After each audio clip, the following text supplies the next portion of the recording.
Nag-ilugay kami sa donation sa mudagan karong eleksyon. Nang hatag silag mga pagkaon bisag si kinsa palinyahon.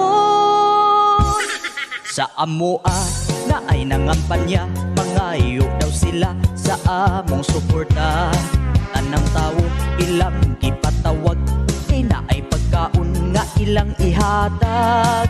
Usa duha, tulo, upat, lima, unom, pito, walo, pagkadaghang tawo na nagbuot sa gamay nga plaza. Ang mga baho nagsagol-sagol na. Naay batan uni awhag sa microphone, nga ang tanang tawo iyang palinyahon. Ang mga tao murag nakuratan, nikalit panagan ang imsi gitapukan. Ang imsi nisulirap ang mata, kay pwerteng huuta wa nakaginhawa. Ang mga tao labihang gubuta, nag-ilugay wa na naglinya. Hangtod nga naghapon walay kaun-kaon, makadawat lang sa donation. Ang pagpanghatag kay ni samot kadugay, kay ang mga tao nag-ilugay. Naay bayot, nagyaw-yaw, naglagot, kay giduot-duot ang iyahang sampot. Iyang tapad, usap, nagpagulbol, kay naay nanuklod, nahubo ang purol.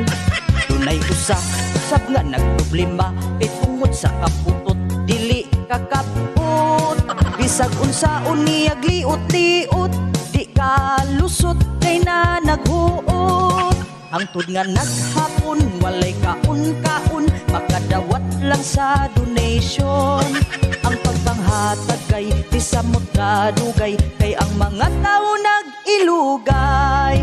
Dunay hubok, kalit nga nangilog, murara pagdako, nagpaisog-isog.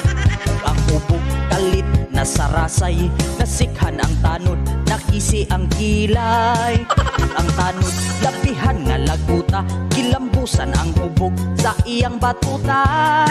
Nag-alibwag kami og panagan, ang nanagtapok kay nangahawan. Na mauli ang mga politisyan, may nangasamad